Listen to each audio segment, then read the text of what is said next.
rejeté la divinité de Jésus-Christ. Branham, les pasteurs Cass et les autres sont des catholiques. Ce n'est pas pour rien que les catholiques disent de Marie qu'elle est la mère de Dieu. Mais le Dieu dont Marie est la mère, c'est qui? Mais c'est Jésus, non? Ce sont des catholiques. Alors, regardez, il a donné un premier... Il y a des versets qu'il a donnés avant. Jean chapitre 14, verset 6. Il dit, ce verset confère à Jésus les droits à la divinité. Quand Jésus, Philippe lui pose la question, Seigneur, montre-nous le Père. Jésus répond, mais depuis que je suis avec vous, vous ne m'avez pas encore vu. Celui qui m'a vu a vu le Père. Donc pour les pasteurs Cass, quand Jésus dit celui qui m'a vu a vu le Père, ça veut dire qu'il est Dieu. Vous voyez comment les païens interprètent la parole du Christ? Celui qui voit Jésus voit Dieu. Mais est-ce que celui qui tue Jésus tue Dieu? Non. Qu'est-ce que signifie celui qui m'a vu a vu le Père? Jean chapitre 5, verset 37, Jésus dit, personne n'a jamais vu Dieu ni n'a entendu sa voix. C'est Jésus qui parle. Pourtant, le même Jésus a dit devant à ses apôtres, celui qui m'a vu a vu le Père. Mais qu'est-ce que signifie celui qui m'a vu a vu le Père? Voir Jésus, c'est voir Dieu, mais ce n'est pas dans le sens de le percevoir. Parce que Jésus était sur terre, il adorait Dieu. Jésus était sur terre, il priait Dieu. Mais qu'est-ce que signifie celui qui m'a vu a vu le Père? C'est clair. Dieu a dit à Moïse, personne ne peut me voir et vivre, il mourra. Mais voir Dieu dans le langage des prophètes, quand Jésus dit celui qui m'a vu a vu le Père, c'est parce que Dieu a constitué Jésus pour être son représentant dans la transmission de sa volonté. Jésus disait, ma nourriture est de faire la volonté de celui qui m'a envoyé. C'est-à-dire, le Christ est venu ordonner ce que Dieu a ordonné, interdire ce que Dieu a interdit. En voyant Jésus, vous voyez Dieu dans le sens de le connaître parce que vous êtes en face de son messager. Celui qui voit l'ambassadeur de la RDC en Belgique, il voit le président de la République démocratique du Congo, mais comme il n'est pas là-bas, laissez-nous parler. Ne vous agitez plus. Alors, même il a donné, il a parlé de la même chose, il a fait allusion à Jean, chapitre 10, où Jésus a dit à ses disciples, moi et le Père nous sommes un. Et les disent, oh, tu blasphèmes. Oui, mais parce que les Juifs n'ont pas compris le langage de Jésus. Quand Jésus dit, moi et le Père nous sommes un, est-ce que ça veut dire qu'il est devenu Dieu? Il était. Ah, ou il était Dieu, comme le dit le pasteur Cass? Non, pas du tout. Parce que Jésus dit dans Jean 17, 10 à 11, 20 à 21, s'adressant à Dieu, il dit, Père, j'ai fait connaître ta parole aux hommes que tu m'as donnés, garde-les afin qu'ils deviennent un avec toi, comme toi et moi nous sommes un, afin que tous nous soyons un, pour que le monde croit que tu m'as envoyé. Donc le pasteur Cass. J'ai fait connaître ton nom. Vous vous agitez pourquoi? Laissez-moi parler. Vous commencez à vous agiter? C'est un cours biblique gratuit maintenant. Alors, donc là, vous voyez, quand Jésus dit, moi et le Père, nous sommes un, ça ne veut pas dire qu'il est un avec Dieu dans la divinité. Parce que Jésus, la preuve c'est quoi? Jean chapitre 14, verset 28. Mettez-vous, soyez-vous qu'on vous enseigne la Bible, pasteur. Jean chapitre 14, verset 28, Jésus dit, le Père est plus grand que moi. 1 Corinthiens chapitre 11, verset 3, Pierre dit, je veux cependant que vous sachiez que Christ est le chef de tout homme, l'homme est le chef de la femme, et Dieu est le chef de Christ. Donc, quand on dit, moi et le Père, nous sommes un, ça ne veut pas dire que Jésus est devenu Dieu. Non, sinon, si ce terme devait conférer à Jésus les droits à la divinité, donc Jésus aurait aussi, donc Jésus était en train de demander à Dieu de faire également de ses disciples de Dieu comme lui. Parce qu'il dit, Père, j'ai fait connaître ta parole aux hommes que tu m'as donné. Ça, c'est le propre des prophètes de Dieu, de transmettre la parole. Jésus disait, personne ne peut venir à moi si le Père ne l'a voulu. Maintenant, si tu le gardes, c'est le propre de Dieu. Ils deviendront un avec toi, comme toi et moi nous sommes un, afin que tous, moi, toi et les apôtres, nous soyons un pour que le monde croit que tu m'as envoyé. Ça, c'est le pasteur Cass ne peut pas comprendre, ça peut lui causer la constipation psychique. C'est clair. Alors, il est venu, l'autre même a donné Ésaïe chapitre 35. Mais c'est trop malheureux, avec Zacharie qui vient de donner. Alors, l'Éternel viendra lui-même. Mais écoutez, mes chers frères, apprenez bien votre Bible. Les mouvements de monter, descendre, aller, revenir, ce sont des mouvements qui appartiennent aux créatures, qui n'ont rien à voir avec les créateurs. Laissez-moi parler. Vous agitez, vous commencez à vous agiter. Je n'ai pas encore frappé. Parce que lui, il a dit qu'Akira ça a frappé. Il a dit qu'Akira ça a frappé. Moi, j'ai participé au débat. Il a été sérieusement frappé. J'étais bravo. C'est ton frère. Alors je continue. Vous étiez mon frère dans la polygamie. Lui ici. Vous étiez mon frère dans la polygamie. Oui. Ah bon, ça va, allons-y alors. Allons-y, laissez-moi parler. Laissez-moi parler. J'étais votre frère dans la polygamie. Frère d'Adam.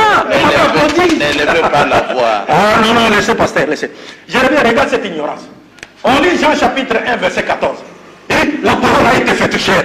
Chair, donc Jésus, Dieu est devenu chair sur la terre. Et avez-vous compris ce verset?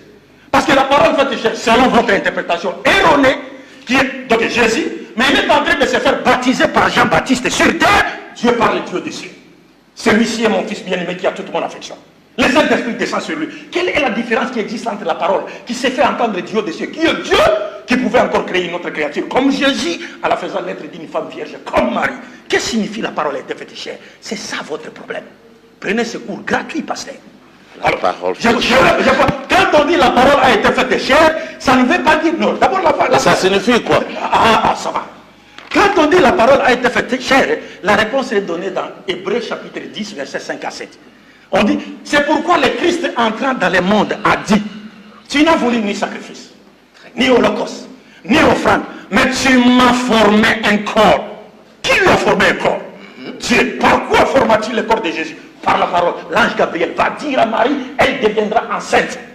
Par la parole de Dieu qui ne retourne jamais stérile, Jésus a été façonné dans l'utérus maternel de sa mère, sans l'intervention du gamète mâle. C'est pourquoi il termine le verset en disant, c'est pourquoi je dis, je viens pour faire, oh Dieu, ta volonté. Il était là pour faire la volonté de Dieu. C'est pourquoi Luc chapitre 6, verset 12 nous dit, en ces temps-là, Jésus monta sur la montagne pour prier. Et il passa toute la nuit dans la prière à Dieu. Mais vous passez toute la nuit sur cabine dans la prière Jésus. Qui priait-il? Je termine avec les derniers versets. Jean chapitre 9, verset 17. 4 minutes. Jésus guérit un aveugle de naissance. On demande à cet aveugle, que dis-tu de celui qui t'a rendu la vue? L'aveugle répond, c'est un prophète. Mais regardez vous qui êtes voyant. Si on vous demande qui est Jésus, vous allez dire il est Dieu. Maintenant entre vous et cet aveugle biblique qui est véritablement aveugle. Mais c'est vous. Vous êtes des païens. Après, non, calmez-vous, pasteur. Non, je suis calmé. Tu as trompé. Voilà. Laissez-moi parler. On le laisse. Vous êtes chasser les dents. Retenez-la. Oui, l'aveugle. C'était Jean 9. Ok. Voilà. Allez-y, Abdul Majid. Bon, je laisse le pasteur. Je voulais lancer une bombe.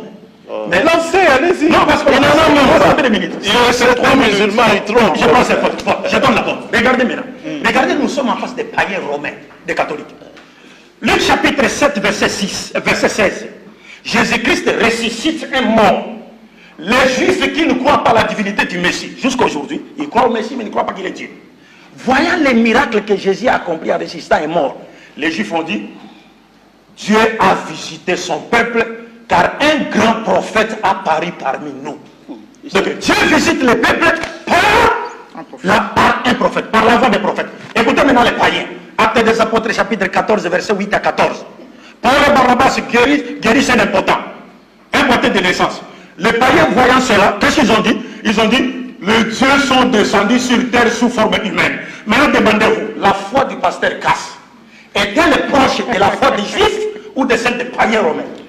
Merci. 1 minute, pasteur Boris. Dans 1 minute seulement. Oui, dans 7 minutes, dans la minute restante, j'aimerais juste ajouter un élément, puisque nos amis ont pu citer Ésaïe 9, 5, parlant de l'enfant qui est né, Dieu puissant, Père éternel. J'aimerais d'abord leur faire comprendre d'abord un élément de fait, c'est que les apôtres, aucun apôtre ne s'est jamais référé à Ésaïe 9, 5 pour l'attribuer à Jésus. Aucun. Sinon, ils vont nous présenter les versets de référence.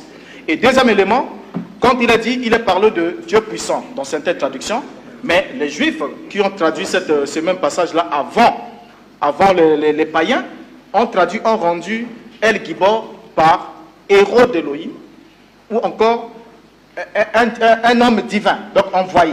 Maintenant ici, Père éternel de même, quand on descend un peu plus bas dans ces versions, on va se rendre compte d'un élément. Lorsqu'il est parlé des princes de la paix, je prends juste le dernier mot, prince de la paix, il sera appelé prince de la paix, pour leur montrer qu'ils ne comprennent pas. D'abord, quand Jésus arrive, il dit, ne croyez pas que je sois venu apporter la paix, mais l'épée. Et déjà là, il ne peut pas être le prince de la paix évoqué ici. Et en plus, quand on prend Ésaïe 7, le verset 14 pour dire que voilà l'enfant qui a été promis à Akaz comme étant le signe qui devait venir. Vous avez dépassé déjà 1 minute, mais si je vous laisse continuer, je veux retirer dans C'était Jésus. J'aimerais poser la question au pasteur ici, puisqu'il prend note, il faudra qu'il réponde à cette question. Qu'il lise le verset Ésaïe 7, Ésaïe 14, Ésaïe 7 plutôt, du verset 14 jusqu'au verset 16. Et qu'il nous dise quels sont les deux rois qui étaient menacés. Parce qu'il a dit, avant que l'enfant ne sache rejeter le mal ou le bien, le pays dont tu crains les deux rois sera abandonné. Maintenant, il va nous référer cela à la naissance de Jésus. Merci, pasteur Boris. Donc, ça sera le dernier tour de table pour envoyer à un autre débat. Pasteur Casse, vous avez, avec le frère Enoch, 10 minutes. Et après vos 10 minutes, on donnera juste une parole pour la conclusion d'aujourd'hui. Et on reviendra vendredi. Après qu'on ait échoué sur la semence du serpent.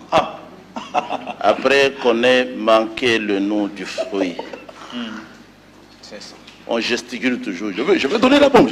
Et il n'a rien. Vous avez vu qu'il n'a rien. Non. Les musulmans sont comme ça. Ça m'étonne, il n'a plus honte. C'est l'esprit de Mohammed. Allez-y, pasteur Casse. De terroriser les gens. Mais en fait, ça ne fait rien. Je réponds à leurs accusations. La parole faite chair qu'il a pensé corriger ici en parlant de la bombe, qui ne dispose même pas. C'est bien expliqué seulement dans Jean. La parole était Elohim. Et la parole a été faite chair. C'est-à-dire, Elohim était devenu un être humain. Fou. Moi, je crois ça. Vous ne croyez pas? On pose la question. Vous avez traversé... On pose la question pour savoir si votre foi est... Vous avez traversé le fleuve ici pour venir me faire croire à votre petite doctrine de l'enfer. On n'avait pas honte. On n'avait pas honte. Bon, restons dans les débats. Alors, ne parlez pas. Dans Romains chapitre 9, verset 5, l'apôtre Paul parle des vrais juifs. En passant aussi, je dis à vous, moi je ne crois pas comme les juifs. C'est ça. Les juifs, vous croyez comme vous. Vous croyez en un seul Dieu, mais vous ne croyez pas en sa manifestation sur la terre. Notez ça. Il est assez intelligent. Il comprend. Je ne crois pas comme les juifs incrédules qui ont tué le Seigneur. Qui ont tué? Le Seigneur. Dieu. Vous. Ils ont tué Dieu. Et ils l'ont tué dans la chair. Mais je vous dis que Dieu a été tué dans la chair. C'est ça. C'est ça même l'évangile. La bonne nouvelle, ce n'est pas de faire pousser la barbe. Ce n'est pas ça la bonne nouvelle. Jésus avait la barbe. La bonne nouvelle, c'est de croire que Dieu a donné son propre sang. L'apôtre Paul le dit. Tu ris pourquoi? C'est dans Acte 20. Maintenant, je continue encore. Vous dites, vous ne croyez pas comme les juifs, mais ça c'est un...